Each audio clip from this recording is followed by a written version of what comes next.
ইমাম বুখারীকে গালি দেয় আর খতমে বুখারীর অনুষ্ঠান করে মাদ্রাসার জন্য 1 বছরের রুজি সংগ্রহ করে। কত বড় নিমুখ হারাম চিন্তা করেন আপনি। তোমার করতে পারো না, রিজবি ফতোয়া রিজবি আছে, ওর খতম করো, বুখারী খতম করো কেন? বুখারী ছাড়া চলেও না। আর আহলে হাদিসদের তখন লাগে যখন বউ তালাক হয়ে যায়, বউ মানুষকে ভাড়া দেওয়া ছাড়া উপায় থাকে না, তাই না? এখন দৌড়াও, বলে যে আহলে হাদিসদের কাছে না গেলে বউ আর থাকবে না, পাঠা দেয়, কৌশলে পাঠা দেয়। আমি ফতোয়া দেব না, মোহাম্মদপুর মসজিদে যাও, ওরা ফতোয়া দিয়ে দিবে। মানে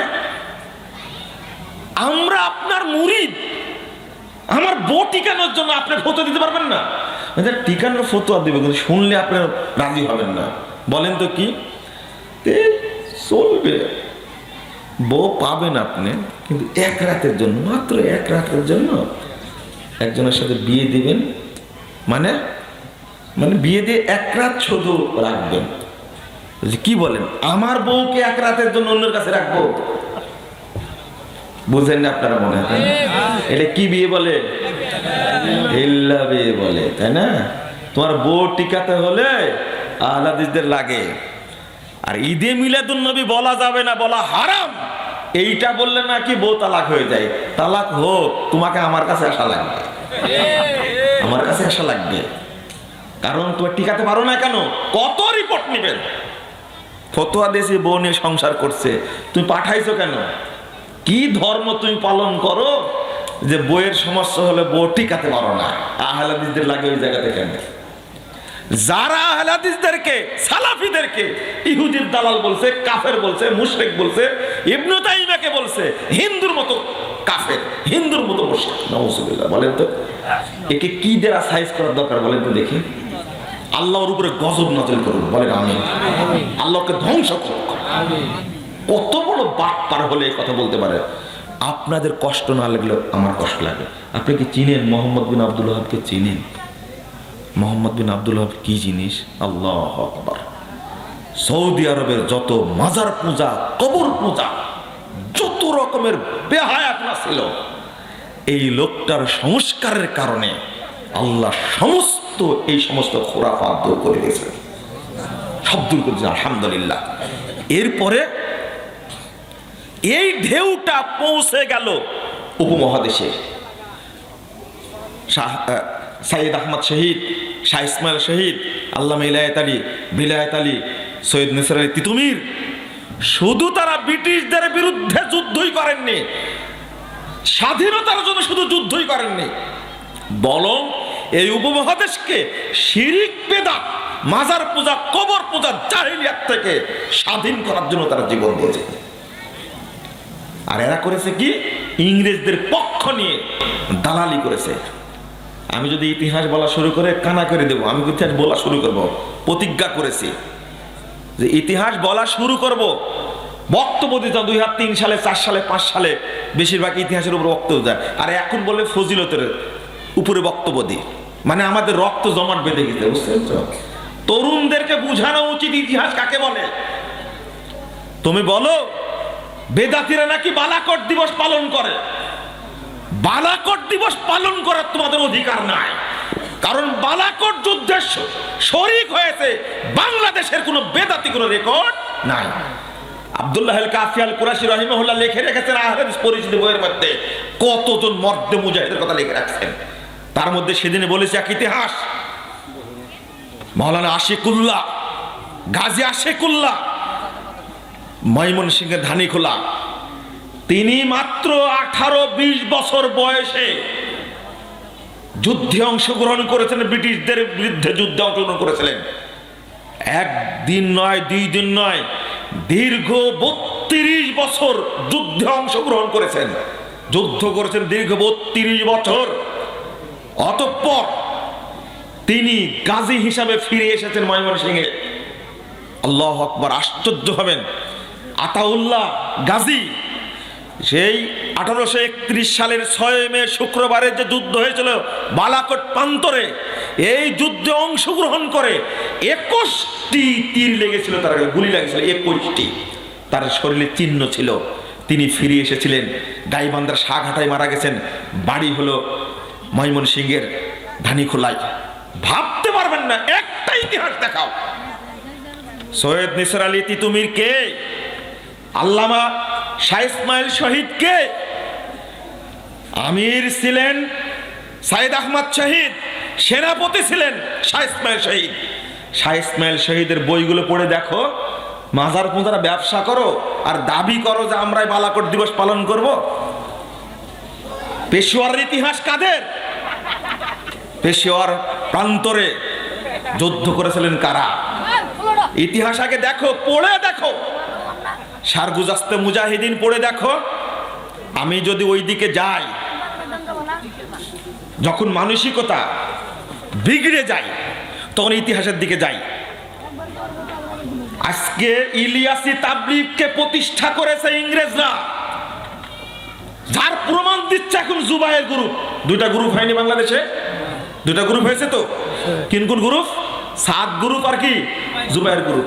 জুবায়ের গ্রুপ বলছে সাদ গ্রুপ যেটা ইন্ডিয়ার দিল্লিতে নিজামুদ্দিনের মার্কাজ, যেটা এই সাদ গ্রুপের মূল সেন্টার হলো ইসরায়েলে।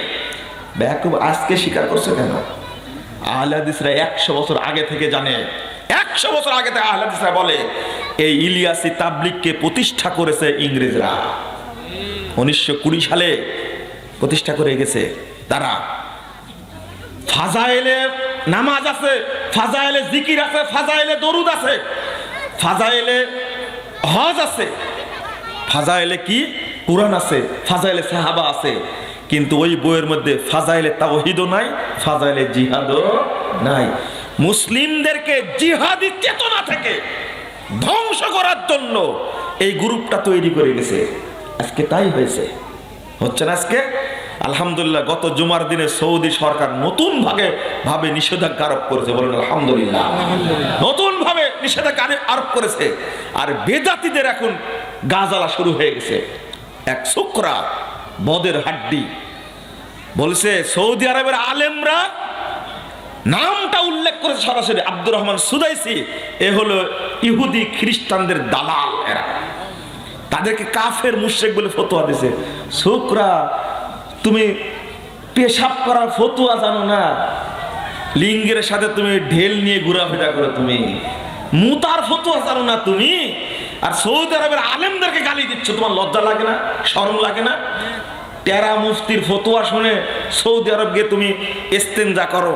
শুনেছে ইস্তেঞ্জা করার সময় যার ঢেলা যত বড় হবে, কিয়ামতের মাঠে নেকির পাল্লায় ঢেলা মাফ করা হবে। নেকির পাল্লা তত ভারী হবে। এই নাদান চলে গেছে সৌদি আরবে। সৌদি আরবে গিয়ে দেখছে বিরাট বিরাট পাথর। আরে আমার কাছে গল্প করছে জেদ্দাতে, আমার কাছে গল্প 13 সালের গল্প, আগে মনে ছিল না। 13 সালের গল্প করছে আমার কাছে। বলছে যে সে 6 বছর যাবত আছে এখানে, 6 বছর একটা কাজ করেছি। ওই যে ফজিলত শুনেছি, ফজিলত শুনে সৌদি আরবের বড় বড় পাথর দেখে পেশাব করার পরে তখন আর ঢেল খুঁজিনি, পাথরের সাথে মেরে দিয়েছি। তারপরে দেখলাম যে পাথর তো ওজন হবে, এত বড় বড় পাহাড়, বিশাল ব্যাপার। তখন আর পাথরের দিকে খেয়াল করেনি, পেশাব করেছে আর মেরে দিয়েছে একবার, কাজ ছেড়ে দিয়েছে পাহাড়ের সাথে। কারণ এই পাহাড় যদি নেকির পাল্লায় উঠে আর জাহান্নামে যাওয়ার কোনো প্রশ্ন আসে না, জান্নাতে যাবে। চিন্তা করেছেন? কুলুপ করেছে কার সাথে? আমি বললাম 40 কদম হাঁটলেন কেমনে? তো এটা তো খেয়াল করেনি। ফজিলতের আশায় শুধু ঘুষাই শেষ করে দিয়েছে। বুঝতে পারছেন কথা? কত বড় নাদান! তুমি তাবলীগ করে এই বেদাতি মুফতির পিছে ছুটে ছুটে কুলুপ নেওয়ার ফতোয়াটা আজ পর্যন্ত জানতে পারোনি তুমি? অপবিত্র ঘুরে বেড়াও। আর সৌদি আরবের বড় বড় আলিমকে, এত বড় বড় ইমামকে তুমি ফতোয়া দাও, তোমার লজ্জা শরম নাই? হায়া বলতে কিছু নাই? এত বড় বেহুদ্দা হতে হয়। আর বেহুদ্দার তো কোয়ালিটি আছে, তোর তো কোনো কোয়ালিটি নেই, কোয়ালিটিহীন। ওর মূর্খতার স্তর গুণে শেষ করা যাবে না। এখন লাগছে কেন? তোমরাই বলছো সাত গ্রুপকে হত্যা করা ওয়াজিব। ফতোয়া দিচ্ছে জুবায়ের গ্রুপ, কি জানেন? সাত গ্রুপকে হত্যা করা কি ফরজ। চিন্তা করেন, লেগে গেছে তারাই মারামারি হয়েছে মানে কি সব জায়গাতে হতে আছে মারামারি। আর কি বেরলবি গ্রুপ, এই বাচ্চাগুলোকে আমার কাছে ধরে নিয়ে আসেন তো, এই বাচ্চাগুলোকে আপনারা তো পারবেন না, ওই বাচ্চা আমার কাছে নিয়ে আসেন, এদের এখানে বসা রাখছি। আজকে আলোচনা করে সুখ পেলাম না, চলেন আমি এখানে বক্তব্য আগাবো না। বেদাতীদের ভয়ানক অবস্থা সম্পর্কে আপনাদের জানতে হবে। আজকে কিছু কিছু লোক আছে, আমি গাজীপুরে শুনে এসেছি, ঘোড়ার পিঠে চড়া। আব্দুল্লাহ আল কাফি আল কুরাইশি রাহিমাহুল্লাহ ঘোড়ার পিঠে চড়া, যায় দেখছে মঞ্চে, মানে লিফলেটে আহলে হাদিস শব্দ নাই, তিনি বক্তব্য দেন ওখানে ঘুরে চলে আসছেন। আহলে হাদিস বলতে, শব্দটা বলতে সংকোচ বোধ করো, আর আমাকে দাওয়াত দিয়েছো। কেমন মানুষ ছিলেন তিনি, কেমন মানুষ ছিলেন। আর আজকে আমরা ওই প্রেরণা হারিয়ে দিছি, ওই চেতনা হারিয়ে দিছি, চিন্তাও করিনি।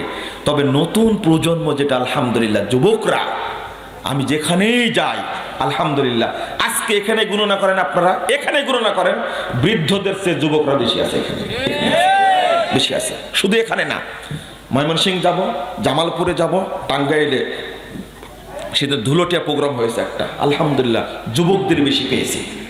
শুধু এই জায়গায় না, যশোর যাবেন, সাতক্ষীরা যাবেন, খুলনা যাবেন, বাগেরহাট যাবেন, কুষ্টিয়া, মেহেরপুর, সিরাজগঞ্জ, নাটোর, নীলফামারী, লালমনিরহাট, দিনাজপুর, গাইবান্ধা, বগুড়া, কোন জায়গায়, জয়পুরহাট, যেখানেই যাবেন আপনি, রংপুর, ঝাঁকে ঝাঁকে যুবকরা সামনে চলে আসে।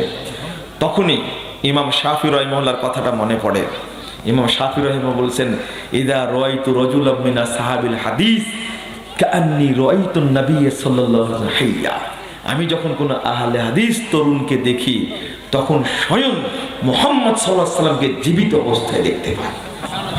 ভাবতে পারছেন কেন কথাটা বলেছেন? আজকে আপনার কথা কি মনে পড়ে? আপনার কি ওই চিন্তা হয়? আপনাকে দেখলে কি মনে হয় যে আপনি আহলে হাদিস? না। বল্লার মসজিদে আমিন বলেন চিল্লায়া, কিন্তু ঢাকায় গেলে আমিন আর মুখ দিয়ে বের হয় না। কেন? কিসের আহলে হাদিস আপনি? বুকে হাত বাঁধতে চান না। বুকে হাত বাঁধার সুন্নাত, রফুল আদায় করার সুন্নাত, গরু কুরবানি করার সুন্নাত বেদাতেরা চালু করেছে দেশে। আজকে কিছু মুতাসাল্লিফ মুফতি আছে, তবে একটা কৃতজ্ঞতা আমি আজকে স্বীকার করব, বাংলাদেশ জমিয়ত আহলে হাদিসের একটা কৃতজ্ঞতা আছে, আমি বেশি বেশি হাড়ে হাড়ে অনুভব করি। এনারা এখন পর্যন্ত মুতাসাল্লিফ, যারা সালাফি হওয়ার ঢং সাজে, ঢং ধরে, ঢং বুঝেন, ঢং বুঝেন, ভান ধরা বুঝেন তো?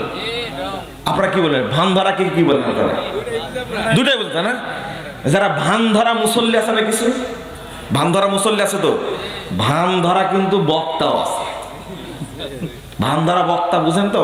বরিশালে গেলে মাজারের পক্ষে ওয়াজ করে, আর টাঙ্গাইলে আসলে আহলে হাদিসদের পক্ষে ওয়াজ করে। মানে পানি যেদিক হয় ছাতা সেই দিক ধরে। এদেরকে বলা হয় আরবিতে মুতাসাল্লিফ। কি বলে? মুতাসাল্লিফ। এই ঐতিহ্য বাংলাদেশ জমিয়ত আহলে হাদিসের বড় বড় সম্মেলন হয়, কিন্তু এই মুতাসাল্লিফ যে তারা মঞ্চে তুলে না, এইটা কৃতজ্ঞতা স্বীকার করতে হবে। সেটা বলেও সেটা এত কঠোর। হ্যাঁ, আর আমার স্যার বাংলাদেশ জমিয়ত আহলে হাদিসের সাবেক প্রেসিডেন্ট প্রফেসর ডক্টর আব্দুল বারী রাহিমাহুল্লাহর পরে সভাপতি ছিলেন, আর তিনি বেঁচে থাকাকালীন সেক্রেটারি ছিলেন, সহসভাপতি ছিলেন। সভাপতি প্রফেসর শামসুল আলম স্যার আমাকে বলেছেন, মুজাফফর, আমি বিয়ে শাদী দিতে হলে 3 পুরুষ আগে দেখিনি। কি বুঝলেন? বুঝেননি কথা? কয় পুরুষ? 3 পুরুষ। ওর দাদা পর্যন্ত দেখি।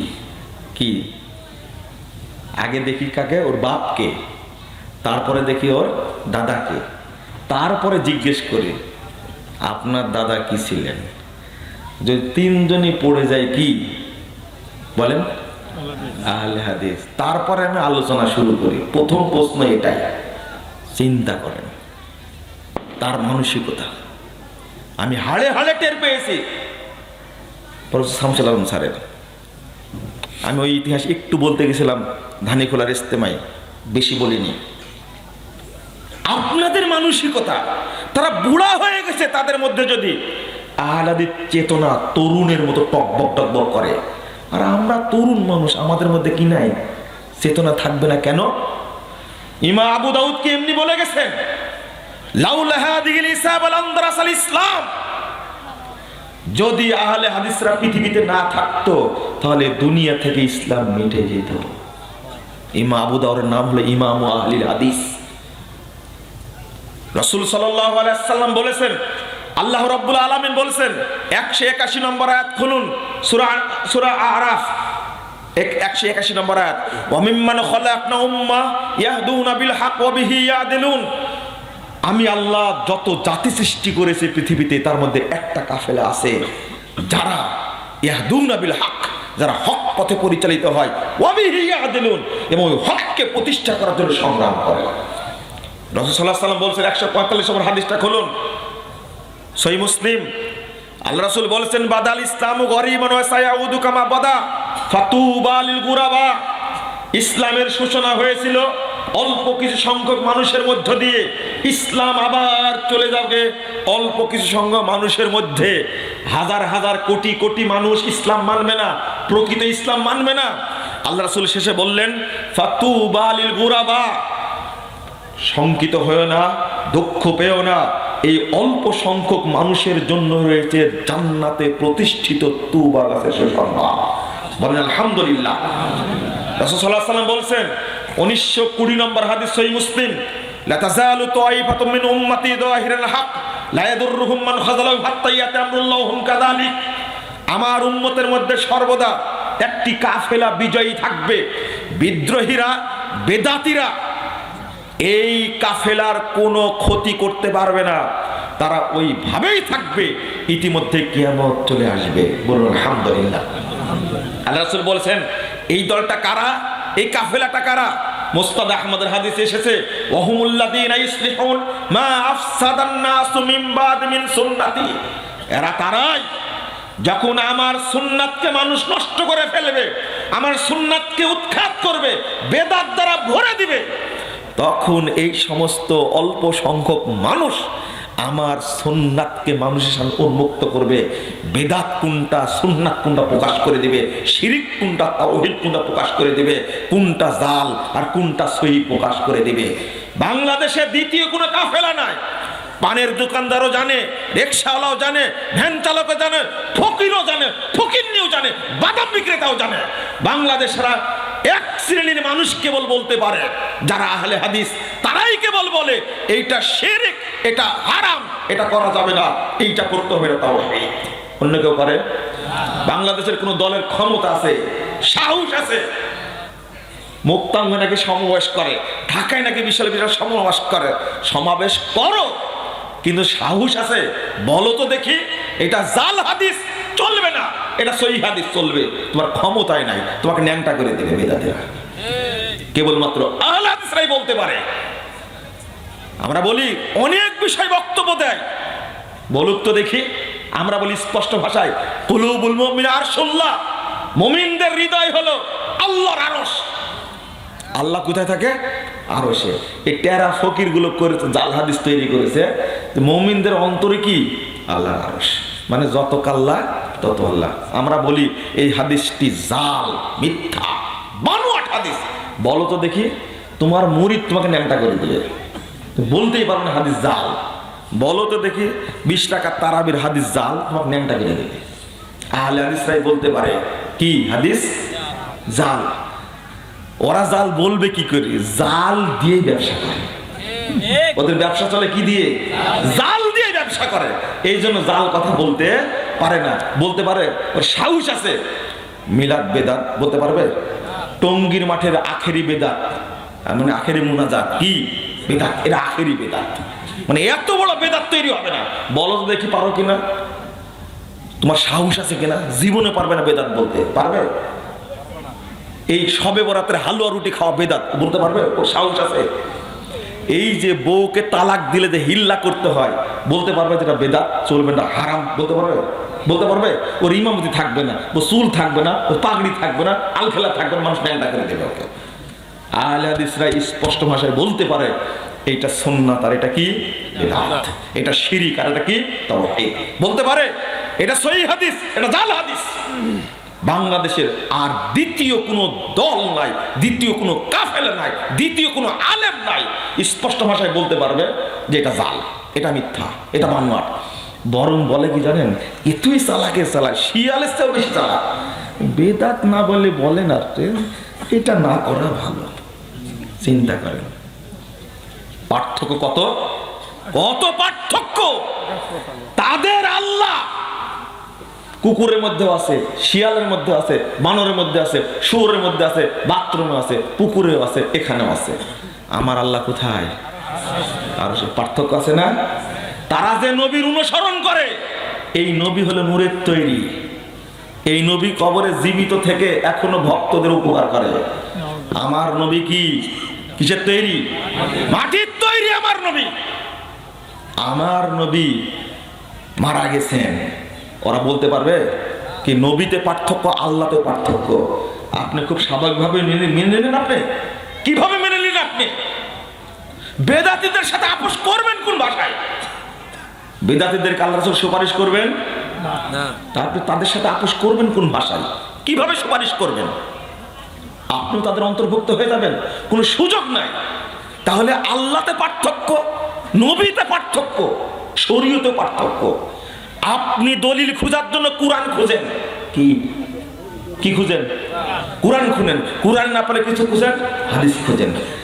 আর বাংলাদেশের যত দল আছে, এক দল দলিল খোঁজার জন্য সরাসরি মওদুদী সাহেবের রাসাইল মাসাইল খুলবে, আর এক দল সরাসরি ফাজাইলে আমল তবলিগের এটা খুলবে, আর এক দল যারা দেওবন্দি তারা সরাসরি বেহেশতি জোর খুলবে, তারা সরাসরি হেদায়া খুলবে, কুদরি খুলবে, সারে বেকায় খুলবে, রদ্দুল মুহতার খুলবে, দুর্রে মুখতার খুলবে। কি শরীয়তে পার্থক্য নাই? আহলে হাদিসরা সরাসরি মানে আল্লাহ কর্তৃক প্রদত্ত শরীয়ত, আর অন্য সমস্ত দল করে মানব রচিত বিভিন্ন ব্যক্তির প্রদত্ত থিওরি মোতাবেক বই, সেই বই অনুসরণ করে। পার্থক্য আপনি বুঝবেন না? অত সহজ আপনি কিভাবে মেনে নেবেন? এই জন্য ইমাম ইবনে তাইমিয়া রাহিমাহুল্লাহ বলছেন, কত কথা বলবো আপনাদের সামনে, কতটা উক্তি নেবেন আপনি? ইমাম বুখারীর উস্তাদ আলী ইবনুল মাদিনী রাহিমাহুল্লাহ তিনি বলছেন, এই হাদিস পেশ করে সর্বদা একটি দল হকের উপরে থাকবে, এইটা পেশ করে বলছেন ওয়াল্লাযীনা ইয়াতাআহাদুনা মাযাহিবহুম আহলুল হাদিস আল্লাযীনা ইয়াতাআহাদুনা মাযাহিবুর রাসূল ওয়া ইয়াযুব্বুনাল ইলম। আলী ইবনুল মাদিনী তিনি বলছেন, ইমাম বুখারীর উস্তাদ তিনি বলছেন, এই বিজয়ী কাফেলাটা হলো আহলে হাদিসরা। বলেন আলহামদুলিল্লাহ। আল্লাযীনা ইয়াতাআহাদুনা মাযাহিবার রাসূল, যারা রাসূলের মাযহাবকে শক্ত করে আঁকড়ে ধরে, ওয়া ইয়াযুব্বুনাল ইলম, যখন ওহীর উপরে কোনো আক্রমণ আসে এই আক্রমণকে তারা প্রতিরোধ করে, প্রতিহত করে। ওয়ালাউলাহুম, শুনে রাখো, যদি পৃথিবীতে আহলে হাদিসরা না থাকতো, যদি আহলে হাদিসরা পৃথিবীতে না থাকতো, লাম নাজিদ আনিল মুতাজিলা ওয়ার রাফিজা ওয়াল জাহমিয়া ওয়া আহলিল ইরজাই ওয়ার রায় শাইআ মিনাস সুনান। শুনে রাখো, যদি আহলে হাদিসরা না থাকতো, রাফিজি বলো, মুতাজিলা বলো, জাহমিয়া বলো, আরো যত ইসলামের নামে বেদাতি দল আছে, তাদের কারো কাছ থেকে তুমি সুন্নাত আশা করতে পারতেন না, কারো কাছে সুন্নাত পাওয়া যেত না। ইমাম বুখারী রাহিমাহুল্লাহ বলছেন, সহিহ বুখারীর 1078 পৃষ্ঠা খুলুন, দ্বিতীয় খণ্ডের, তিনি বলছেন, ওহুম আহলুল ইলম, তারা হলো আহলুল ইলম। আর খলক আফআলিল ইবাদ এই বইয়ের মধ্যে তিনি বলছেন আসহাবুল হাদিস, আহলে হাদিস। আল্লাহু আকবার। ইমাম বুখারী বলে গেছেন কতদিন আগে, সুবহানাল্লাহি ওয়া বিহামদিহি। সেই ইমাম বুখারী মারা গেছেন 256 হিজরিতে। ইমাম বুখারী মারা গেছেন 256 হিজরিতে। সেই সময় বলে গেছেন আহলুল ইলম কারা, এই ব্যাখ্যা দিচ্ছেন আলবানী এসে। কে? আলবানী রাহিমাহুল্লাহ ব্যাখ্যা দিচ্ছেন। আল্লাহু আকবার। ব্যাখ্যা দিচ্ছেন, লা মুনাফাতা বাইনাহুমা আন্না আহলাল ইলম ওয়া হুম আসহাবুল হাদিস। তো বলছে আহলুল ইলম যারা, তারাই হলো আহলে হাদিস। বলেন আলহামদুলিল্লাহ। বলছে দুইটা কথার মধ্যে কোনো বৈপরীত্য নাই। সমন্বয় করছেন কে? আলবানী রাহিমাহুল্লাহ বলেছেন যে ইমাম বুখারী দুই জায়গায় দুই কথা বলেছেন। এক জায়গায় বলেছেন বুখারীর মধ্যে বলেছেন আহলুল ইলম, আর খলকু আফআলিল ইবাদ এই বইয়ের মধ্যে বলছে আসহাবুল হাদিস। আলবানি এসে সমন্বয় করছেন, দুইটার মধ্যে কোনো পার্থক্য নাই। যারাই আহলুল ইলম তারাই হলো আহলে হাদিস। বলেন আলহামদুলিল্লাহ। আলবানি কি বলেছেন যদি আমি বলি, আব্দুল করিম শাহরাস্তানি কি বলেছেন, ইবনু হাজাম আন্দালুসি কি বলেছেন, ইবনু খালদুন কি বলেছেন, অনেক লম্বা হয়ে যাবে, সবগুলো মুখস্থ আছে। এইগুলো বক্তব্য দিতাম আজ থেকে 14, 15, 16, 17 বছর আগে। এখন বক্তব্য কম দেই, যখন বিষয় দেয় যুগে যুগে আহলে হাদিস, তখন হয়তো এগুলো বিশেষ করে বলি। ইবনে তাইমিয়ার কথাটা শুধু বলিনি, ইমাম ইবনে তাইমিয়া রাহিমাহুল্লাহ বলছেন মিনহাজুস সুন্নাহ প্রথম খণ্ডের 128 পৃষ্ঠা তিনি আলোচনা করতে গিয়ে বলছেন, আহলুস সুন্নাহ ওয়াল জামাআহ মাযহাবুন কদীমুন মারুফুন ক্বাবলা আন ইয়াখলুকাল্লাহু আবা হানিফা ওয়া মালিকান ওয়া শাফিআহ ওয়া আহমাদা ফাইন্নাহু মাযহাবুস সাহাবা তালাক্কাউহু আন নাবিয়্যিহিম। তিনি বলছেন আহলে সুন্নাহ ওয়াল জামাআহ আহলে হাদিস এই মাযহাবটা অতি পরিচিত প্রাচীন একটা মাযহাব, যেটাকে আল্লাহ সৃষ্টি করেছেন, যেটা ছিল ইমাম আবু হানিফা, ইমাম মালিক, ইমাম শাফি, ইমাম আহমদ বিন হাম্বল, 4 ইমামকে আল্লাহ সৃষ্টির বহু পূর্বে থেকে আছে। বলুন আলহামদুলিল্লাহ। তারপরে বলছেন ফাইন্নাহু মাযহাবুস সাহাবা, এইটা হলো সাহাবীদের মাযহাব। আহলে হাদিসরা কাদের মাযহাব? তালাক্কাউহু আন নাবিয়্যিহিম। তিনি বলছেন এই সাহাবীরা এই মাযহাবটা পেয়েছেন কার কাছ থেকে? বলেন নবীহিম, তাদের নবীর কাছ থেকে পেয়েছেন। আল্লাহু আকবার, কত সুন্দর। ইমাম খতিব বাগদাদী রাহিমাহুল্লাহর কথা বলতেই হবে। আলবানিকে গালি দেয় কেন জানেন? এই টেরা মুফতিরা, মাজার পূজারা গালি দেয় আলবানি ইহুদি খ্রিস্টান দালাল, জাকির নায়েক ইহুদিদের দালাল বলে না? মনে হচ্ছে জাকির নায়েকের বক্তব্য শুনে সব মুসলমান ইহুদি হয়ে গেছে, তাই না? কত বড় বদের বদ, চিন্তা করেছেন আপনি? চিন্তা করেছেন আপনি? আলবানিকে বলছে 6 বছর ইহুদিদের প্রশিক্ষণ নাগারে প্রশিক্ষণ দিয়েছে। বলেন নাউজুবিল্লাহ, আস্তাগফিরুল্লাহ। কি ভাষায় অপমান করছে আলবানিকে, সহ্য হয় না ভাই। আলবানির বই তো আপনারা পড়েন না, পড়লে বোঝা যায় আলবানি কি জিনিস, ইবনে তাইমিয়া কি জিনিস। আল্লাহু আকবার। আল্লাহ এই সমস্ত বিদ্বানদেরকে খাসভাবে পৃথিবীতে নাজিল করেছেন, খাসভাবে নাজিল করেছেন। আর তাকে বলছে, মানে আলবানির বিরুদ্ধে লিখতে গিয়ে তারা বলছে 300 বছরে আলবানির সমস্ত খেদমতকে আমরা উঠাই দেব। আমি বলছি বেকুব, 300 বছরে আরো কয়েকজন আলবানি জন্ম নেবে ইনশাআল্লাহ। তো কি করবে? হ্যাঁ, কিভাবে গালি দিচ্ছে। ইমাম খতিব বাগদাদী রাহিমাহুল্লাহর কথাগুলো উল্লেখ করেছেন। এই হাদিসটা 270 নম্বর হাদিস, সিলসিলা সহিহা। আলবানির একটা কিতাবের নাম, এটা 14 খণ্ডে সমাপ্ত। এই কিতাবের প্রথম খণ্ডের 270 পৃষ্ঠা সিরিয়ালে, নাম্বার সিরিয়ালে এই হাদিসটা নিয়ে আসছেন। কোন হাদিসটা? একটা দল চিরদিন হকের উপর বিজয়ী থাকবে, তাদেরকে কেউ কি করতে পারবে না, ক্ষতি করতে পারবে না। এই হাদিসটা নিয়ে আসছেন। নিয়ে এসে আলবানি 9 পৃষ্ঠা আলোচনা করেছেন। কয় পৃষ্ঠা? 9 পৃষ্ঠা। একবারে বেদাতীদের জম সাইজ করে ছেড়ে দিয়েছে। এই জন্য আলবানিকে সহ্য করতে পারে না। আমি বলবো, ওই কথাটুকু বলবো, ওইটা শেষে বলছি, এখনই বলবো, আপনারা নিরাশ হবেন না। আমি বলবো আলবানি কি বলেছেন আহলে হাদিস সম্পর্কে। তার আগে ইমাম খতিব বাগদাদের কথাটা বলিনি। তিনি বলছেন ফাকাদ জালাল্লাহু তাআলা আহলাহু হুরাসাদ্দিন। খতিব বাগদাদি বলছেন শারফ আসহাবিল হাদিস তার বইয়ের নাম, আহলে হাদিসদের মর্যাদা বই আছে তার একটা। এই বইয়ের 47 পৃষ্ঠা বলছেন যে আল্লাহ রাব্বুল আলামিন আহলে হাদিসদেরকে পৃথিবীতে দ্বীনের পাহারাদার হিসেবে সৃষ্টি করেছেন। কাম মিন মুলহিদিন ইয়ারুমু আন ইয়াখলুতা বিশ-শারিয়া মা লাইসা মিনহা আল্লাহু তাআলা ইয়াদুব্বু বিআসহাবিল হাদিস। আহলে হাদিস পরিচিতি বই খুলে দেখেন, কাফি সাহেব নিয়ে আসছেন। তিনি যে কোনো দুষ্কৃতকারী, যে কোনো বেদাতি শরীয়তের নামে যদি কিছু সৃষ্টি করে যা শরীয়তে নাই, আল্লাহু তাআলা ইয়াদুব্বু বিআসহাবিল হাদিস, আল্লাহ রাব্বুল আলামিন ওই বেদাতকে, বেদাতীদেরকে আহলে হাদিসদের দ্বারা প্রতিরোধ করেন। বলুন আলহামদুলিল্লাহ। ওয়াহুমুল কাওয়ামুনা বিআমরিহা ওয়া শানিহা ওয়াল হুফাযু লিআরকানিহা। বাগদাদি বলছেন, ইমাম বাগদাদি বলছেন আল্লাহ রাব্বুল আলামিন এই শরীয়তকে হেফাজত করার জন্য তাদেরকে রুকুন হিসাবে সৃষ্টি করেছেন। আল হুফাজুল আরকানিহা, শরীয়তের হেফাজতকারী হলেন তারা। তারপরে বলছেন আলা উলাইকা হিজবুল্লাহ ইন্না হিজবাল্লাহি হুমুল মুফলিহুন, সাবধান, এরাই হলো আল্লাহর সেনাবাহিনী। পৃথিবীতে আল্লাহর সেনাবাহিনী কোনোদিন পরাজিত হয় না, প্রত্যেক যুগে তারা জয়যুক্ত হয়। বলে আলহামদুলিল্লাহ। তিনি বলছেন স্পষ্ট, কুল্লু ফিয়াতিন তাতাহিয়াতু ইলা আরওয়া ওয়া তাস্তাহসিনু রায়ান ওয়া তাকিফু আলাই।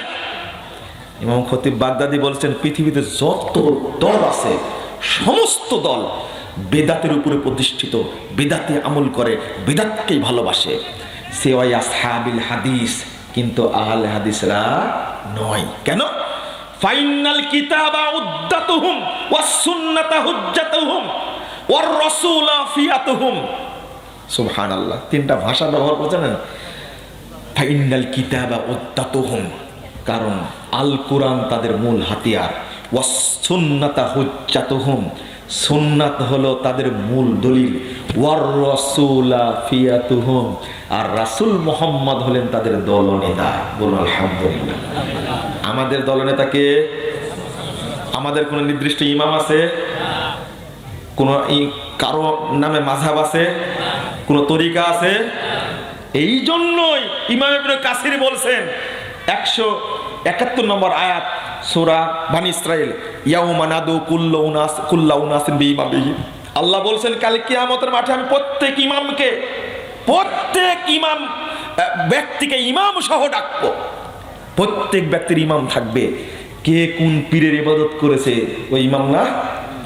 ইবনে কাসির রাহিমাহুল্লাহ বলছেন তাফসীর ইবনে কাসিরের মধ্যে এই আয়াতের ব্যাখ্যায়, হাযা আকবারু শারাফিল লিআসহাবিল হাদিস লিআন্না ইমামাহুমুন নাবিয়্যু সাল্লাল্লাহু আলাইহি ওয়াসাল্লাম। এই আয়াতের মধ্যে আহলে হাদিসদের জন্য বিশাল মর্যাদা আছে, কারণ কাল কিয়ামতের মাঠে আহলে হাদিসদের ইমাম একমাত্র হবেন মুহাম্মদ সাল্লাল্লাহু আলাইহি ওয়াসাল্লাম। বলেন আল্লাহু আকবার। আল্লাহর কত বড় রহমত! এইগুলো বেদাতীরা সহ্য করতে পারে না। শাহুলুল্লাহ মুহাদ্দিস দেহলভী, তিনি হুজ্জাতুল্লাহিল বালিগা প্রথম খণ্ডে 118 পৃষ্ঠায় স্পষ্ট বলে দিয়েছেন। সুবহানাল্লাহ। শাহুলুল্লাহ মুহাদ্দিস দেহলভী, শাহ ইসমাইল শহীদের কথা বলতে গিয়ে এই জায়গায় এসেছি। শাহ ইসমাইল শহীদ কি বলছেন ওইটুকু বলে দিই। তানবীরুল আইনাইন ফি ইসবাত রাফিল ইয়াদাইন, বেদাতীরা সহ্য এমনি করতে পারে না, আহলে হাদিসদের দলিলের কাছে পারে না, তখন বলে এরা জঙ্গি। দলিলের সাথে পারে না, তখন কি বলে? এরা কি? জঙ্গি। দলিলের সাথে পারবে কি করে? শাহ ইসমাইল শহীদ বই লিখেছেন রফুল আয়াদান, সালাতে রফুল আয়াদান সম্পর্কে যত হাদিস সব একটা বই জমা করেছেন। শেষের দিকে 39 পৃষ্ঠায় গিয়ে বলছেন ইনসাফ ও তাদাব্বার, তুমি ইনসাফ করো, তুমি একটু গবেষণা করো, ভাবো, চিন্তা করো।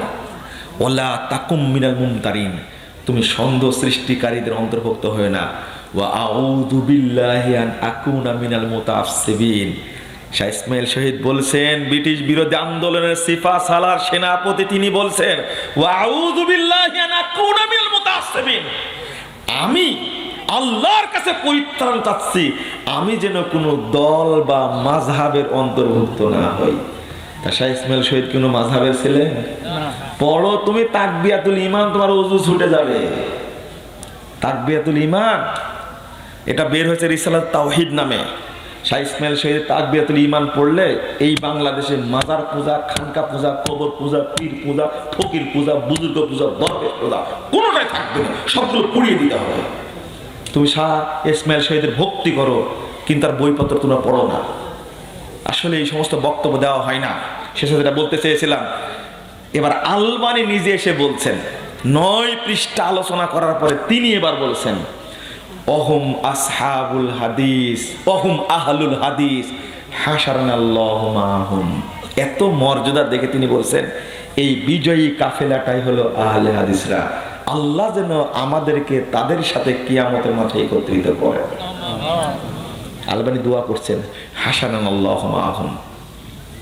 তারপর বলছেন লা ইয়াতাআসসাবুনা লিকাউলি শাখসিন মুআয়্যানিন মাহমা আলা ওয়াসামা হাশা মুহাম্মাদান সাল্লাল্লাহু আলাইহি ওয়াসাল্লাম। তিনি বলছেন একমাত্র মুহাম্মদ ব্যতীত অন্য কোন নির্দিষ্ট ব্যক্তির তারা তাকলিদ করে না, ওই ব্যক্তি যত বড়ই। বুঝতে পারছেন কথা? কার ভাষা এটা? ওয়াহুম ইয়াতাআসসাবুনা লিআকওয়ালি আইম্মাতিহিম ওয়া আহলুল হাদিস ইয়াতাআসসাবুনা লিআকওয়ালিন নাবিয়িহিম। আলবানী বলছেন পৃথিবীর সব দল নিজ নিজ দলীয় প্রধান ইমামের বক্তব্য আঁকড়ে ধরে, আর আহলে হাদিসরা কেবল তাদের নবীর বক্তব্য আঁকড়ে ধরে। বলেন আলহামদুলিল্লাহ। তারপরে আলবানী বলছেন ফালা আদাবা বাদা হাযাল বায়ান, আমি যে বক্তব্য পেশ করলাম এটাতে আশ্চর্য হওয়ার কিছু নেই, আশ্চর্য হওয়ার দরকার নেই। ফাইন্না আহলাল হাদিস হুম তাইফাতুয যাহিরা ওয়াল ফিরকাতুন নাজিয়া বাল আল উম্মাতুল আসাদ আশ-শুহাদা ওয়াল খালক। এত শক্ত কথা পৃথিবীর কোনো ইমাম বলেননি। তিনি বলছেন আহলে হাদিসরাই হলেন বিজয়ী কাফেলা, তারাই হলো জাহান্নাম থেকে মুক্তিপ্রাপ্ত দল, তারাই হলো শ্রেষ্ঠ উম্মত, তারাই কাল কিয়ামতের মাঠে সমস্ত উম্মতের পক্ষ থেকে আল্লাহ রাসূলের জন্য সাক্ষী শুরু হবে। বলেন আলহামদুলিল্লাহ। কাল কিয়ামতের মাঠে বেদাতীরা কোথায় যাবে? অত সহজ। ওয়াকাযালিকা জাআলনা উম্মাতান ওয়াসাতাল লিতাকুনু শুহাদা আলান নাস ওয়ার রাসূলু আলাইকুম শাহীদা। আল্লাহ বলে দিচ্ছেন অত সহজ। আল্লাহ রাসূল সাক্ষী দিবেন সমস্ত উম্মতের পক্ষ থেকে।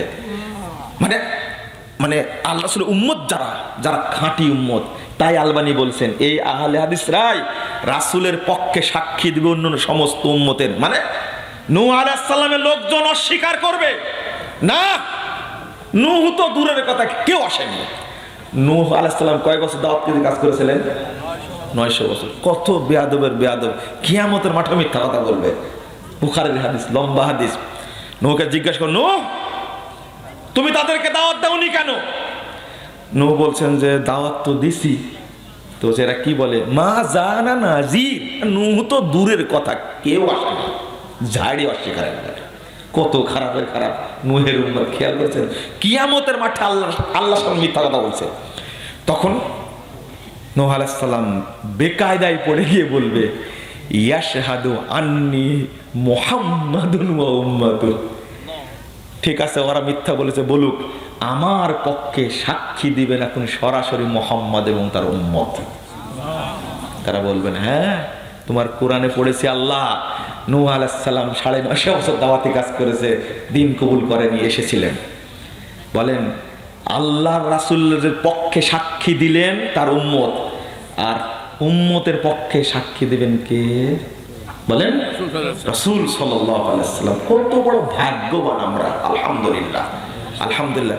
বেদাতি তোমরা যাবে কোথায় কিয়ামতের মাঠে? ধরে ধরে চিহ্নিত করে দিব। মিলাদ পড়েছো, নেংটি মেরে ব্যবসা করেছো, হ্যাঁ ভুঁড়ি মোটা করেছো, খেয়েছো, কিয়ামতের মাঠে পালাবা সুযোগ নাই। ইনশাআল্লাহ ইখলাসের সাথে রাসূলের দ্বীনকে মেনে চলি, বেদাতকে প্রশ্রয় দেনা, শিরককে প্রশ্রয় দেনা, জাহিলিয়াতকে প্রশ্রয় দেনা, কারো লেজুর ভিত্তি করি না। কোরআন এবং সহিহ সুন্নাহর কথা বলছি, বলবো ইনশাআল্লাহ, মরা পর্যন্ত বলবো ইনশাআল্লাহ। এটাই হলো আহলে হাদিসের বৈশিষ্ট্য। আহলে হাদিসদের কোনো পরিচয় নাই। আহলে হাদিসদের একমাত্র পরিচয় জাতিগত মুসলিম, আকীদাগত কি? আহলে হাদিস বা সালাফি। এরা তাবলীগ ইলিয়াসী তাবলীগকে 5 পয়সা দাম দেয় না, এরা মওদুদি মতবাদকে 5 পয়সা দাম দেয় না, এরা সিস্তিয়া তরিকা, মুজাদ্দিদ তরিকা, নকশবন্দি তরিকা, কাদেরিয়া তরিকা, ওই কাদের সাত্তারিয়া তরিকা, চরমোনাই, আক্রোশী, ফুরফুরা, ফুলতলি, কুতুববাগে, দেওয়ানবাগে, তারপরে কাদিয়ানি, যত ভ্রষ্ট দল আছে, শিয়া, খারেজি, মুরজিয়া, জাহামিয়া, মুজাসসিবা, মুসাব্বিহা, যত রকমের দল আছে, ফিতনা আছে, সমস্ত ফিতনা থেকে মুক্ত আহলে হাদিসরা। বলুন আলহামদুলিল্লাহ। এটাই আমাদের কথা। বন্ধুরা আমার, কথা বলতে গিয়ে যেহেতু কাফি সাহেবের কিছু কি প্রসঙ্গ, মুনাজাত যে বেদাত, এটা কি বলা লাগবে নতুন করে? হ্যাঁ, এটা তো বলা লাগে না। রংপুরে গেছিলাম, আমাকে বলছে যে এখানে আজকে তামাকের বিরুদ্ধে কিছু বললেন না। কারণ যিনি জালসা করছেন উনি তামাকের বড় একটা কি ফ্যাক্টরি মালিক।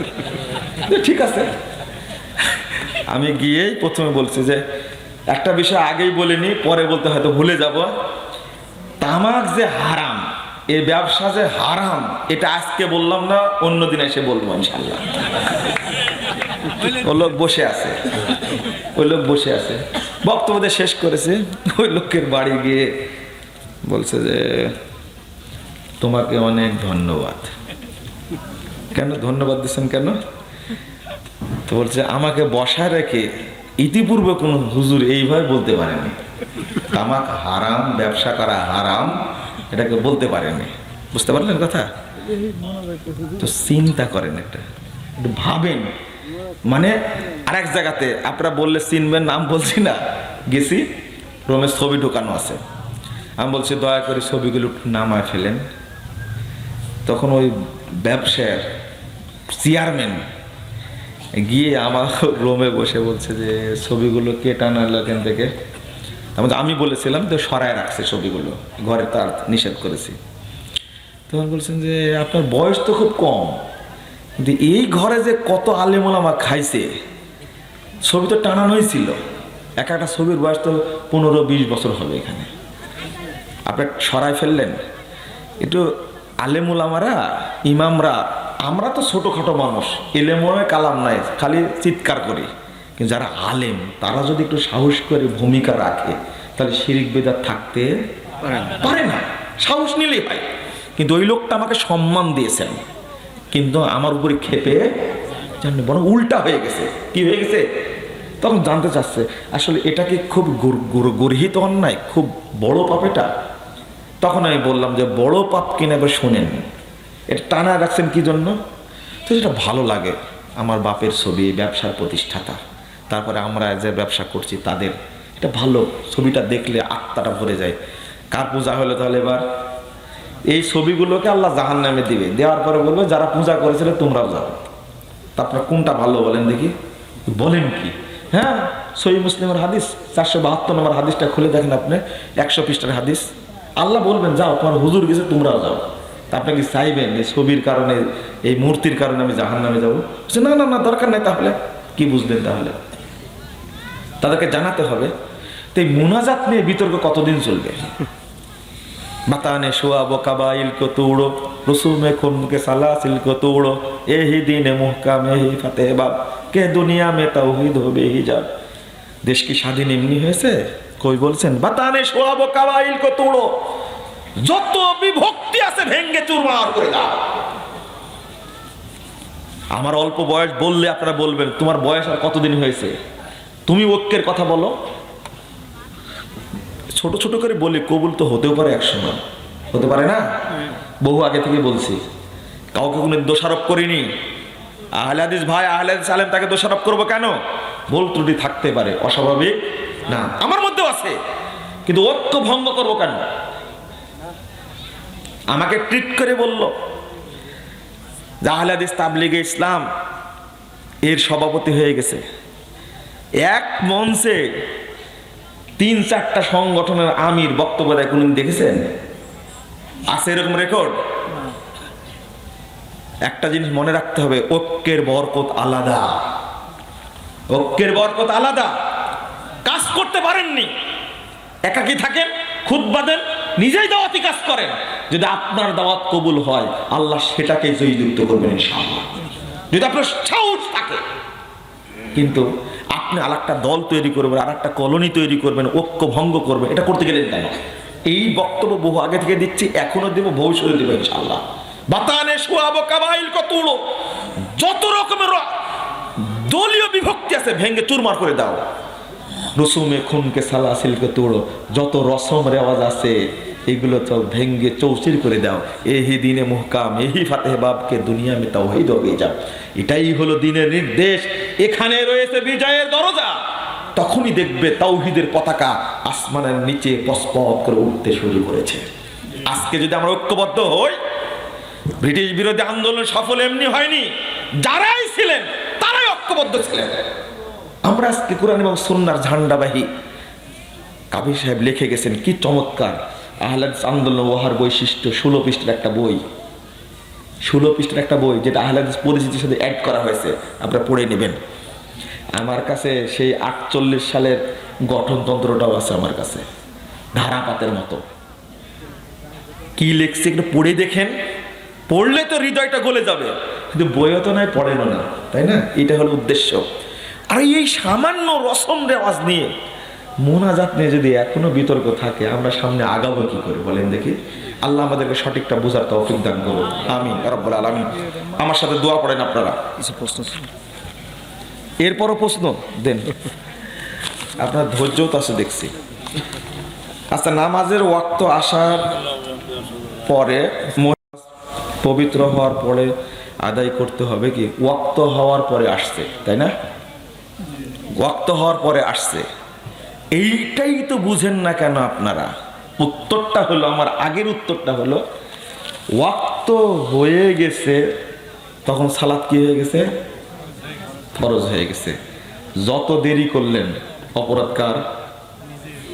এটাই বলি, জোহরের আজানের ওয়াক্ত হচ্ছে 11টা 42 পড়ছি কয়টায়? একটায়। এর মাঝে যদি কোনো লোক মারা যায়, দোষ কার? মসজিদ কমিটির। দোষ কার? ইমাম সাহেবের। দোষ কার? আলেমদের। মূল্য কেন? ওই মুসল্লি কিন্তু 11:30 12টায় আজান দিয়ে 12টায় জামাত করলে তাও জামাতে যেত না? 12টায় করেনি, 12:30টায় করেনি, করেছে কয়টায়? তাহলে বলেন তো, ওয়াক্ত ফলো করা, অনুসরণ করা কত বড় গুরুত্বপূর্ণ। এই যে মহিলার কথা লিখছেন, দারুণ একটা প্রশ্ন করেছে, আমার মাথা কোনোদিন আসেনি। ওয়াক্ত হয়ে গেছে 11:40, 11:42 মনে করেন, ও হায়াজ হয়েছে কয়টায়? একটাই বা 12:30টায়, তাই না? ওই সালাত কাজা হয়েছে, ওই সালাত আবার পড়তে হবে। যদিও কোনো মহিলা জীবনে পড়েছে কিনা রেকর্ড নেই, ওইটা কাজা হয়েছে, পড়াই লাগবে। চিন্তা করেন তাহলে ওয়াক্তটা ফলো করা কত জরুরি। এই জন্য সৌদি আরবে যখন ওয়াক্ত হয় তখনই কি হয়? আজান, তখন আজান হয়। স্বামী মারা গেলে কতদিন ইদ্যত পালন করতে হবে? এই প্রশ্ন এই বয়সে, স্বামী মারা যাওয়ার পরে? শুনেন, এক মুসল্লি প্রশ্ন করছে, জোহরের সালাতের পরে নাকি 2 রাকাত সুন্নাত পড়ে আরো 2 রাকাত পড়া যায়। আমার যে বয়স কত? 80 আপ, ইংরেজি 80 আপ। যে 80 আপ হলো, আর এই বয়সে আপনি প্রশ্ন করছেন, বুঝেননি আপনার মনে হয়, তাই না? লজ্জাও তো করা উচিত, শরমও করা উচিত। এই ফতোয়াটা জানেননি, কি করেছেন জীবনে? অথচ অনার্স মাস্টার্স করেছেন কিসে? রসায়নে। কি গর্ব তার! কম্পিউটার সায়েন্স অনার্স মাস্টার্স করেছে, কি গর্ব তার! আপনার এমন গর্ব করতে গর্ববতী হয়ে গেছে। আপনি এই ফতোয়াটা জানেন না? 80 আপ বয়স, প্রফেসর ছিলেন, রিটায়ার্ড করেছেন, চামড়া ঢিল হয়ে গেছে, এখন এসে জিজ্ঞেস করছে কুনুত নাকি পড়তে হয়। বুঝতে পারেন? কুনুত নাকি পড়তে হয়, মানে কত অরুচিকর! High high high! বেটা, তোমাকে কে রসায়ন পড়তে বলেছে? কে পদার্থ পড়তে বলেছে? কে কম্পিউটার সায়েন্স পড়তে বলে? এগুলো নফল জিনিস, পড়লেও চলে, না পড়লেও চলে, কিন্তু তাওহীদ শিক্ষা করা কি ফরজ। এইগুলো পড়ে নাকি? কোন লজ্জাই বলে 85 বছর বয়সে জিজ্ঞেস করছে, কাঁপছে, এইভাবে কাঁপছে, চামড়া ঢিল হয়ে গেছে, যে কুনুত নাকি পড়তে হয় বিতির সালাতে। সহ্য করা যাবে এগুলো? ইদ্যত কতদিন পালন করবেন এইটা প্রশ্ন করেছেন, মানে স্বামী মারা গেলে, তাই না? তাই তো লুচ করেছে 4 মাস 10 দিন, 4 মাস 10 দিন। সাজসজ্জা করবেন না, বাড়িতে থাকার চেষ্টা করবেন, একান্তই কোনো প্রয়োজন, ডাক্তার বা অন্য কোনো সমস্যা ছাড়া বাইরে যাবেন না। ফরজ গোসলের নিয়ম অধিকাংশ নারী পুরুষ জানে না, নিয়মটা বুঝিয়ে বলবেন। ফরজ গোসলের মূল নিয়মটা হলো, আগে গোসল করার আগে নাপাকি ধুয়ে ফেলবেন, মনে থাকবে? নাপাকি পরিষ্কার করে নেবেন, তারপরে অজু করবেন, তারপরে গোসল করবেন, শেষে আর অজু করা লাগবে না। ওকে? আর একটা জিনিস হলো, অজু করার সময় পা ধুবেন না। কি করবেন না? পা ধৌত করবেন না। গোসল সেরে যখন কমপ্লিট করলেন, তখন পা দুটা ধুয়ে বাথরুম থেকে বেরিয়ে আসবেন। বুঝেছেন? আমরা তো গোসল মানে ফরজ গোসলের ব্যাপারে সচেতন না। আর একটা হলো গোসল করে না, কান টানলে মাথা আসে নাকি, শ্বশুর বাড়ি গেছে ও গোসলই করবে না। বুঝেননি কথা? খুব লজ্জা। শ্বশুর বাড়ি যে গোসল করে, শ্বশুর শাশুড়ি কি মনে করে, মানে শ্বশুর শাশুড়ি জীবনে কিছু করেনি, বউ এমনি পাইছে। ঠিক বলেছে। বউ এই যে বউ হয়েছে কোথা থেকে আসলো? শ্বশুর বাড়ি গিয়ে ফরজ গোসল করে, এতই লজ্জা লজ্জা। মানে শ্বশুর শাশুড়ি যে 6-7টা বাচ্চা বাড়িছে ওরা কিছু বুঝেই নাই বলে এমনি হয়েছে। যে ব্যক্তি ফরজ গোসল করতে পারবে না লজ্জায়, ও যেন শ্বশুর বাড়ি না যায়। কিসের লজ্জা? আশ্চর্য। বউ যদি দিনদার হয়, বউ যদি দিনদার হয় তাহলে কি মানে ফজর পড়বে না, জহর পড়বে না, ফজর আর জহর একসঙ্গে পড়বে, মানে শ্বশুর মানে কিছুই বুঝতো না। যদি ভালো শ্বশুর হয় বলবে যে শালা এইরকম খাঁচড়া জামাই কেন, এটা দিনের পর দিন থাকছে, ও তো ফজর পড়ে না দেখতেছে, এটা তো খাটাসের চেয়ে বেশি খাটাস। এটা বুঝেননি কথা? আবার কুসংস্কার চালু করেছে। কুসংস্কার হলো অপবিত্র অবস্থায় জুতা পায়ে দেওয়া যাবে না, অপবিত্র অবস্থায় গ্লাস ধরা যাবে না, তারপর অপবিত্র অবস্থায় রান্না করা যাবে না, খালি খাটার বাড়ি মারার দরকার। এগুলো সব কুসংস্কার। কথা বুঝতে পারলেন? হাঁটা যায় না নাকি অপবিত্র অবস্থায়, হাঁটলে মাটি নাকি অভিশাপ করে। কত হাদিস যে চালু করেছে এই নিয়ে। লা ইলাহা ইল্লাল্লাহ। খবরদার এইগুলো আকাম কুমা করতে যাবেন না। ফরজ গোসল ওয়াজিব হয়েছে, গোসল করবেন। সালাতের টাইম হয়েছে, সালাত পড়ে নেবেন। অসুস্থতা সেটা আলাদা ব্যাপার, হতে পারে, কিন্তু আপনাকে আজীবনই অসুস্থ। শ্বশুর শাশুড়ি কিন্তু ঠিকই জানে এই জামাই ভালো না, জামাই গোসল করে না, আর কিছু বললাম না। ফরজ সালাত আদায় করার সময় বাচ্চারা যদি মোবাইল বা টিভি চালে, ফরজ সালাত আদায় করার সময় বাচ্চারা যদি মোবাইল টিভি চালু করে, ছবি বা কার্টুন দেখে, তাহলে সালাতের কোনো ক্ষতি হবে কি? না, ক্ষতি হবে না। আল্লাহর রাস্তায় দানকৃত টাকা দিয়ে যে কোনো ইসলামিক অনুষ্ঠানে খাবার আয়োজন করা যাবে কি? আল্লাহর রাস্তায় দান করা, এটাও তো আল্লাহর রাস্তা একটা। মানে আপনারা যে বসে আছেন এখন, এটা ইবাদতই মনে করেন না, তাই না? এটাও তো একটা ইবাদত। এখানে তো দান করতে পারে, মুসল্লিদের খাওয়াতে পারে না? না, কি বুঝাইছেন আপনারা? মসজিদের টাকা মনে হয় নাকি? মসজিদের টাকা আল্লাহ রাস্তায় দানকৃত টাকা। আল্লাহ রাস্তা বলতে কি ভাই? মসজিদের টাকা। মসজিদটা খাবেন কেন? সি সি সি, নিজেরা চাঁদা তুলে খান, মসজিদের টাকা খাবেন কেন? আপনার মসজিদের কাজে লাগাবেন, ইমামের বেতন দেবেন। কিন্তু এই ফতোয়া দেওয়ার ইমামকে মারেন না আপনারা, মুয়াজ্জিন কিন্তু না খায় রাখেন না, ইমাম মুয়াজ্জিনের বেতন দেবেন। যদি কোনো পুরুষ নারী সুদ গ্রহণ করে তবে তা হারাম হিসেবে বিবেচিত হয়। হাদিস শরীফে বলা হয়েছে যে ব্যক্তি 1 দিরহাম সুদ গ্রহণ করবে তবে তার জন্য মায়ের সাথে 70 বার জেনা করার অপরাধ গণ্য হয়। এমত অবস্থায় যদি কোনো পুরুষ পুরুষের সাথে, কোনো নারী নারীর সাথে সুদের লেনদেন করে তবে কি তাদের দিকে কি সমকামিতার অপরাধ গণ্য হবে? কার মধ্যে কি ঢুকাইছে বলেন? কত বিশ্লেষণ করেছে। হ্যাঁ, এত বিশ্লেষণ করলে কার ফতোয়া জানতে পারে? সুদ হারাম তো হারাম, ঠিক আছে, এত বিশ্লেষণ দরকার নাই। আর এক ফতোয়া আর এক ফতোয়ার উপর মারেন না। কিন্তু আমাদের সিস্টেমে এটা, বুঝতে পারলেন? মুনাজাতের দলিল বের করেছে। হ্যাঁ, দলিল বের করেছে কি বলতে পারেন? ওই যে সবচেয়ে উত্তম জায়গায় হলো ফরজ সালাতের পরে দোয়া কবুল হয়, এটা একটা। তারপরে হাত তুলে দোয়া করলে আল্লাহ হাত ফেরত দেয় না, এটা একটা। তারপরে সবাই যদি একসঙ্গে আমিন আমিন বলে দোয়া কবুল করে, মানে এত সুন্দর ইঞ্জিনিয়ারিং সিস্টেম। এইটা প্রমাণিত হয় ফরজ সালাতের পরে দোয়া করা কি ফরজ। ফতোয়া দিয়ে দিল। চিন্তা করলো না যে আমি একটা দলিল বানালাম, একটা শরীয়ত বানালাম, অর্থাৎ একটা গাড়ি বানালাম। গাড়িটা হলো বিমানের পাখা, আর বাসের বডি, মোটরসাইকেলের চাকা, ইঞ্জিনটা হলো ট্রেনের। এটা কি হলো? এটা কি হলো? তা আপনি যেভাবে মুনাজাত দলিল বের করলেন, এটা কি শরীয়ত হলো? ওই রকমই শরীয়ত হলো। এটা বুঝার চেষ্টা করবেন। ইউটিউব থেকে টাকা ইনকাম করে সেই টাকা দান করলে কবুল হবে কি? আগে জিজ্ঞেস করেন ইনকাম করা যাবে কিনা। ইনকাম করার পথ যেটা, আপনাকে বেহায়া মহিলার অ্যাড দিতে হবে। এই অ্যাড দিয়ে টাকা ইনকাম করা হারাম, হারাম, হারাম। ঠিক আপনি বললেও ঠিক, না বললেও ঠিক। ঠিক বলেই বলছি, ঠিক। আপনার কাছে ভোট নিতে হবে না, আপনি শুধু জেনে রাখেন এই হারাম অ্যাড দিয়ে ইউটিউবে টাকা ইনকাম করা হারাম। এইটা আপনি শুধু জেনে রাখেন, ঠিক বলা লাগবে না, জেনে রাখেন। আর আগামীকাল থেকে এই চুট্টা ব্যবসা বন্ধ করে দেবেন, হারাম ব্যবসা কি করবেন? বন্ধ করে দেবেন। এটা এতটুকু করলেই হবে। আবার দান করবে টাকা, হারাম টাকা দান করে। এটাও তো সরকারি আমলাদের মতো হয়েছে। সরকারি আমলারা এই চোর, এরাই হলো বড় চোর, বুঝছেন তো?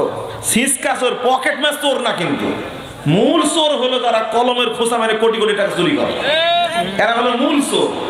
এই চোরেরা বছরে 30 কোটি টাকা চুরি করে আর 1 কোটি টাকা ওরুষে দেয়, বুঝছেন? এই চোরেরা, এইদের কারণে দেশটা আজকে রসাতল হয়ে গেছে, বুঝছেন? কি বলবো? তাহলে দুইটাই হারাম। ইনকাম করেছে হারাম পথে, দিচ্ছেও কোন জায়গায়? হারাম পথে। এই কাজ করবেন না।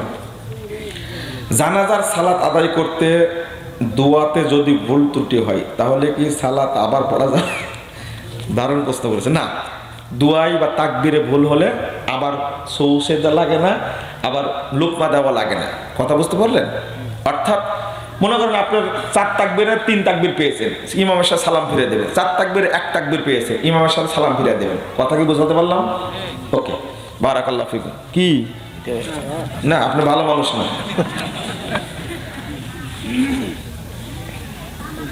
আলহামদুলিল্লাহ, তাবলিগ জামাত সৌদি আরবে নিষিদ্ধ হয়েছে, খুশির সাথে বললেন এটি। অথচ এ কি লিখছে, তাবলিগ জামাত বেশি কি ক্ষতির নাকি মিউজিক্যাল ক্ষতির? বেটা তাওহীদ শিখো আগে।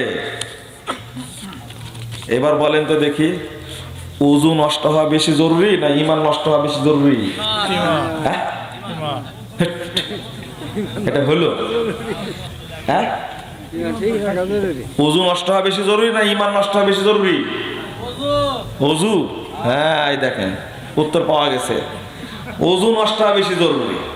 তাহলে ঈমানের দরকার নাই, খালি ওযুই ধরে রাখেন, তাই না?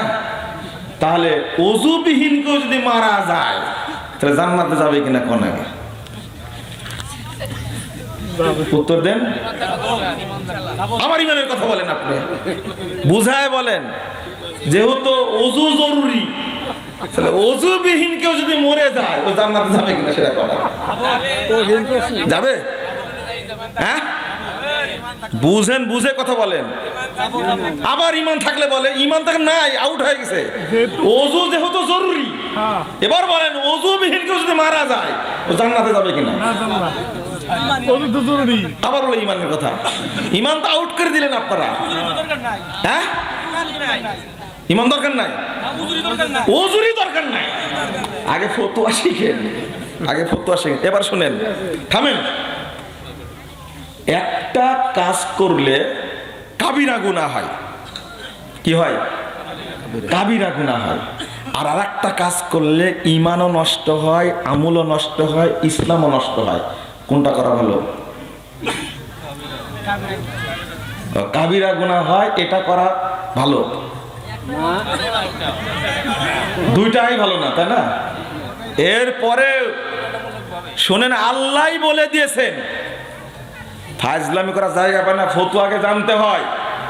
একজন লোক যদি জেনা করে মারা যায়, একজন লোক কনসাল্টের গোষ্ঠী বেশি, একজন লোক যদি মানুষ হত্যা করে মারা যায়, একজন লোক যদি সুদ খেয়ে মারা যায়, একজন লোক যদি গান শুনতে শুনতে মারা যায়, জেনা করতে করতে যদি মারা যায়, এই লোকের ক্ষমা পাওয়ার পথ আছে। আবার ঠিক বলে, শুনেন আগে, আর ঠিক বলছে, ক্ষমা পাওয়ার কি পথ আছে, ক্ষমা পেতে পারে। যদিও জেনা করাও হারাম, হারাম না? সুদ খাওয়া হারাম, গান শোনাও হারাম, হারাম না? কিন্তু জিনা করেছে এই লোকটির কি ঈমান চলে গেছে? ঈমান আছে। জিনাকারী ব্যক্তিকে যদি রজম করা হয়, রজম কেন করা হচ্ছে? রজম করার কারণ হলো পাপ করেছে তাই ঈমান নষ্ট হয়নি। যদি ঈমান নষ্ট হয়ে যেত তাহলে হুকুম আলাদা হতো। আজীব ব্যাপার, এই ফতোয়া বুঝেন না? আর যদি কোনো ব্যক্তি মাজারে সেজদা করে, কবরে সেজদা করে, যদি বলে আল্লাহ নিরাকার, যদি বলে মুহাম্মদ সাল্লাল্লাহু আলাইহি ওয়াসাল্লাম গায়েব জানতেন, তার ঈমান থাকবে? ইসলাম থাকবে? ওর আমল থাকবে? ওর হুকুম হলো মুখরিজুন আনিল মিল্লাহ, ইসলাম থেকে বহিষ্কার, খালিদান মুখাল্লাদান ফিন্নার। তওবার আগে মারা গেলে ওকে জাহান্নাম থেকে বের করার কোনো অপশন নাই। এবার বলো তুমি কনসাল্ট বেশি জরুরি না এই তাবলীগ জামাতের সুফিবাদী আকীদা দিয়ে তোমার ঈমান নষ্ট করছে এটা বেশি জরুরি? ওইটাই বন্ধ। ও তাবলীগ জামাত স্কুলে যায় না কেন? প্রাইমারি স্কুলে শিক্ষক স্টাফ হলো 10 জন 15 জন। তাবলীগ জামাত ওখানে কোনোদিন গেছে তাবলীগ করতে? বলেছে কোনোদিন আপনার স্কুলে আজকে আমরা আসবো তাবলীগ করবো বলেছে কোনোদিন? কলেজে কোনোদিন গেছে? বিশ্ববিদ্যালয়ে কোনোদিন গেছে? মাদ্রাসায় কোনোদিন গেছে? কেন যায় না? কোনোদিন মাথা বিশ্লেষণ করেছে? ওদের তো কিছুই নাই। ওদের কি কিছুই নেই। মাদ্রাসায় যায় কেন? মসজিদে যায় কেন? যাদের ঈমান আছে ওই ঈমানটাও ধ্বংস করার জন্য মসজিদে যায়। মসজিদে যায় কেন? যাদের ঈমান আছে ওই ঈমানের মধ্যে সুফিবাদ ঢোকানোর জন্য। সুফিবাদ হলো কুফরি মতবাদ, সুফিবাদ হলো কুফরি মতবাদ। আগে আকীদা শিখেন। সৌদি আরবকে গালি দিবেন তো, ইহুদি খ্রিস্টান দালাল বলবেন তো, এটাই কাজ। শরীয়ত আপনি বুঝেন না, এক চিন্তাও শরীয়ত বুঝেন না। শরীয়ত বুঝলে গ্যাসের দাম বাড়ছে তাই মিছিল করে, তাই না? আরে মিছিল করার দরকার ছিল রাস্তায় হরতাল দেয়। কি জন্য হরতাল দেয়? কে মরে গেছে তাই হরতাল দিছে, তাই না? আগে দরকার ছিল মাজারগুলো, কবরগুলো প্রতিদিন কোটি কোটি মানুষের ঈমান নষ্ট করছে। মিছিল করার দরকার ছিল ইসলামী দলগুলোকে আগে মাজারগুলো ভেঙে ফেলে দাও। ও হাইকোর্ট চত্বরে মূর্তি ফাড়া করেছে এই জন্য কি চমৎকার মিছিল মিটিং এটা সেটা করছে। বলছে মূর্তি একবারে বুড়ি গঙ্গা নদীতে ফেলে দিব। তোমার বাপের কবরটাকে ভাঙ্গো, ওখানে যে প্রতিদিন লাখ লাখ মানুষ যায় ঈমান নষ্ট করছে ওটা ভাঙ্গো আগে। হাইকোর্টের কাছে মূর্তি যারা তৈরি করে তারাও নাস্তিক, যারা পূজা করবে তারাও নাস্তিক। ওদের সাথে ইসলামের সম্পর্ক আছে কি? তোমার বাপের মাজার তৈরি করে ব্যবসা করছো, প্রতিবার ওরুস করে প্রতিদিন ব্যবসা করছো, লাখ লাখ মানুষের ঈমান নষ্ট হচ্ছে। শাহজালাল মাজার, বাইজুল বোস্তানের মাজার, চরমোনাইয়ের মাজার, আটরশির মাজার, সব জায়গাতে। এইগুলো ভাঙা দরকার না? আগে বোঝেন, আগে বোঝার পরে কথা বলেন। সৌদি আরবের শাসক ফেরেশতা না, সৌদি আরবের সালমান ফেরেশতা না, মোহাম্মদ বিন সালমান ফেরেশতা না। আমি বলিনি তারা ফেরেশতা। তাদের অনেক ত্রুটি থাকতে পারে, ত্রুটি আছে, কিন্তু এটাও মনে রাখতে হবে তাওহীদের দেশ একটি। এখনো দেশের সংবিধান কি? কোরআন। এরদোগান তোমাদের খলিফা, তাই না? তোমাদের খলিফা হলো রাইসি, ইরানের প্রেসিডেন্ট হলো রাইসি, হলে তাদের খলিফা। স্ট্যাটাস মারে মুসলিম জাহানের খলিফা। তোমরা ইরানকে খুব ভালোবাসো, একটা পতিতালয় রাষ্ট্র, খুব ভালোবাসো। ইরানকে যে ভালোবাসে মুসলমানই না। আর ঠিক বলে, ইরানকে যে ভালোবাসে সে কি মুসলমানই না। যে ইরানের রাফেজিরা মনে করে আবু বকর হলো ফেরাউন আর উমর হলো হামান, বলেন নাউজুবিল্লাহ। যারা কোরআনকে বিকৃত করেছে, 30 পারা কোরআনকে করেছে 90 পারা। কোরআনের মধ্যে থেকে আয়াতগুলো তুলে দিয়েছে, বহু কোরআন বিকৃত করেছে। আর তোমরা বলো যে রাইসি আমাদের খলিফা, তাই না? এরদোগান খলিফা। এই সুফি মতবাদের লোক হলো খলিফা তোমাদের, তাই না? যে তাওহীদের রাষ্ট্রটাকে 100 বছর জিম্মি করে রাখছিল। ইতিহাস জানো বড় ভালো করে, পড়তে পড়তে বুধ হয়ে গেছে। ওই নিউজ লেটার পড়েছো যে ইরানি দূতাবাস থেকে বের হয় নিউজ লেটার, ইরানি টোপ খেয়ে খেয়ে খেয়ে ওর আলসার হয়ে গেছে। বুঝছেন? 2 দিন পরে ক্যান্সার হবে ওর। আগে তাওহীদের বইগুলো পড়ো, ইসলাম বুঝার চেষ্টা করো। এতদিন তো দাড়ি পেকে গেছে, এতদিন তো ইরানের ভক্তি করেছো, শিয়াদের ভক্তি করেছে। শিয়ারা কি মুসলিম? শিয়ারা কি মুসলিম? শিয়াকে যারা মুসলিম বলবে সেও মুসলিম না। সুবহানাকাল্লাহুম্মা বিহামদিক আশহাদু আল্লা ইলাহা ইল্লা আনতা আস্তাগফিরুকা ওয়া আতুবু ইলাইকা। ওয়াসসালামু আলাইকুম ওয়া রাহমাতুল্লাহি ওয়া বারাকাতুহু।